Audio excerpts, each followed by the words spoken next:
வணக்கம். கலர் கண்ணாடி ஒரு வர்ணனை. பண்டிகை என்றாலே நம் நினைவுக்கு வருவது கிராமங்களில் வருடம் ஒருமுறை கொண்டாடப்படும் பண்டிகைகள் அல்லது திருவிழாக்கள் தான். தீபாவளி, பொங்கல் போன்ற பண்டிகைகள் நகரங்களில் நடைபெற்றால் அது அவரவர் வீட்டு பண்டிகையாகத்தான் இருக்கும். ஆனால் கிராமங்களில் ஊர்கூடித்தான் விழாக்கள் நடைபெறும். இந்நாட்களில் கோவிலுக்கு செல்லும் வழிதோறும் திடீர் கடைகள் தோன்றும்.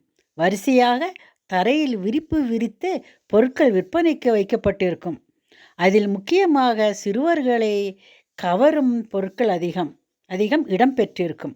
பலூன் வகைகள், விளையாட்டு பொருட்கள், பொம்மைகள், கலர் கண்ணாடி, குச்சி ஐஸ், சர்பத் போன்றவை கட்டாயம் இடம்பெறும். வெயில் அதிகமாக இருப்பதால் சர்பத் மற்றும் ஐஸ் குச்சிகள் நல்ல விற்பனையாகும். திரும்பும் பக்கம் எல்லாம் சிறுவர்கள் கலர் கலராக கண்ணாடி அணிந்து இங்கும் அங்குமாக நடந்து கொண்டிருப்பார்கள். மேலும் பலூன் பொம்மைகளும் விதவிதமான பலூன்களும் சிறுவர்களை கையில் பிடித்தவாறு சென்று கொண்டிருப்பார்கள்.